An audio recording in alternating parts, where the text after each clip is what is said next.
नमस्कार, आपके साथ में रोहित कुमार। आप न्यूज फॉर नेशन पर मोकामा और गोपालगंज उपचुनाव के चुनावी नतीजे सामने आने के बाद एक बार फिर से जदयू के राष्ट्रीय अध्यक्ष ललन सिंह और बीजेपी के राज्यसभा के सांसद और पूर्व डिप्टी सीएम सुशील मोदी भिड़ गए हैं। दरअसल सुशील मोदी ने गोपालगंज को लेकर के एक ट्वीट किया था। उसमें उन्होंने लिखा था कि वहाँ लालू यादव के साथ आने के बाद भी नीतीश कुमार और लालू यादव की जोड़ी मिलकर के जो बीजेपी का कि जो बेस वोटर्स थे उनमें सिंधबारी नहीं कर पाए। इस पर ललन सिंह ने जवाब दिया। ललन सिंह ने सुशील मोदी को जवाब देते हुए लिखा है, वो आपको आगे बताएंगे, लेकिन आखिर सुशील मोदी ने क्या लिखा था पहले वो बताते हैं आपको। तो सुशील मोदी ने लिखा था कि गोपालगंज में महागठबंधन को जनता ने नकार दिया। नीतीश कुमार लालू के साथ थे फिर भी नहीं जीत पाए। भाजपा के आधार वोट में सेंध नहीं लगा पाए। लवकुश एवं ईबीसी ने एक मुश्त वोट भाजपा को दिया। मोकामा और गोपालगंज ने बता दिया है कि जदयू का आधार वोट अब भाजपा के साथ है।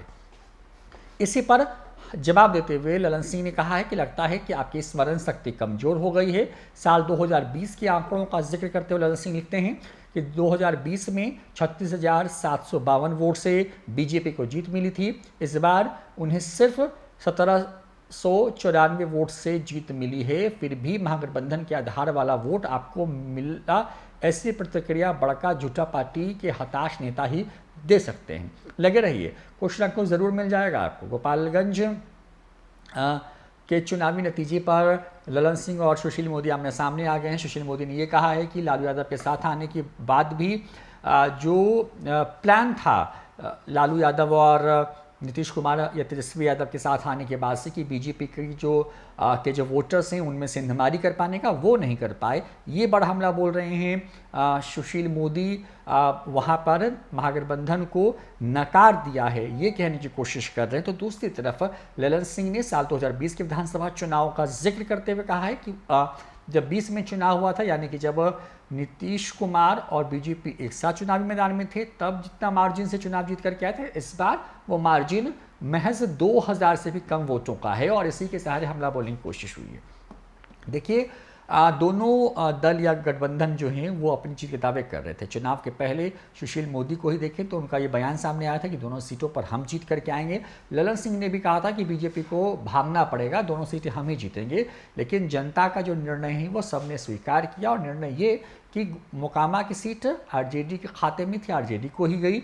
और दूसरी तरफ गोपालगंज की सीट जो है वो बीजेपी के पास थी और वो बीजेपी के ही पास रही और वहाँ पर आरजेडी को हार का मुंह देखना पड़ा। अब दोनों जगहों की अगर बात करें गोपालगंज और मोकामा में, तो स्थितियाँ उलट हैं। मोकामा में जहाँ पर जीत का अंतर कम हुआ ललन सिंह की पत्नी सोनम देवी और अनंत सिंह की पत्नी नीलम देवी के बीच में, तो दूसरी तरफ मोकामा से जैसा ही नज़ारा दिखा गोपालगंज में भी जब वोटों की गिनती पूरी हुई और वहाँ पर बीजेपी ने अच्छी फाइट दी और वहाँ पर आरजेडी के प्रत्याशी को हार का सामना करना पड़ा और जो अंतर है वो बहुत कम का था, क्योंकि विधानसभा चुनाव में 2000 से कम का अंतर बहुत ये रखता है कि आप बिल्कुल जीतते जीतते रह गए और शायद यही कहने की कोशिश है ललन सिंह की।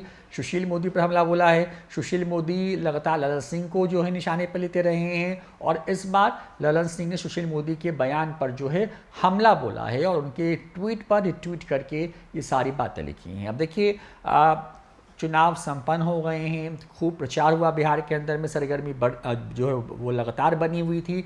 मोकामा सीट से लेकर गोपालगंज पर तमाम दिग्गज नेताओं ने कैंपेन किया, प्रचार किया। जनता ने अपना फैसला सुना दिया है, लेकिन अब बिहार की सियासत में जो बयानबाजी है, हमले जो हैं, आरोप प्रत्यारोप हैं, वो एक दूसरे पर देखने को मिल रहे हैं। फिलहाल इस वीडियो में इतना ही। नमस्कार।